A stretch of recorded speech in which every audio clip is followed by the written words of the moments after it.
Bonjour à toutes et à tous. Bienvenue sur notre chaîne Lumière de vie. Si Dieu existe, pourquoi le monde est-il marqué par tant de souffrances? Cette phrase, vous l'avez souvent entendue. À mon avis, deux hypothèses semblent s'imposer. Soit il tolère ces drames et alors il n'est pas infiniment bon comme l'affirment les Écritures, soit il ne peut pas les empêcher et dans ce cas, il n'est pas tout-puissant.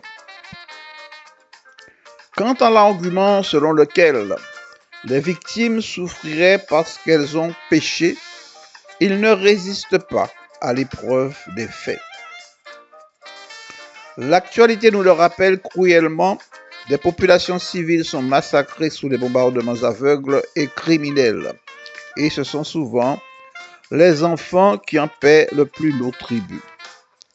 Job semblait convaincu. Je cite, « Si nous accueillons le bonheur comme venant de Dieu, comment ne pas accueillir de même le malheur ?» Job 2,10. À mon avis, la réalité est plus compliquée que ça, comme dirait mon regretté père. Pour appréhender le drame de la création, nous ne disposons que du témoignage des Écritures. Celle-ci ne livre pas un récit historique, mais une fresque symbolique. Elle présente un Dieu unique, créant l'univers en 6 étapes, puis se reposant le 7e jour. L'homme façonné à son image apparaît comme le sommet de cette œuvre, investi d'autorité sur toute la création. Mais ayant désobéi à son Créateur, il est chassé du paradis terrestre, condamné à la mortalité et à gagner sa subsistance à la sueur de son front. Dès lors, il doit affronter un monde inhospitalier, marqué par la dureté de la nature et la violence de ses semblables. Puis vint Jésus, un prophète juif, qui proposa une nouvelle lecture du récit de la création.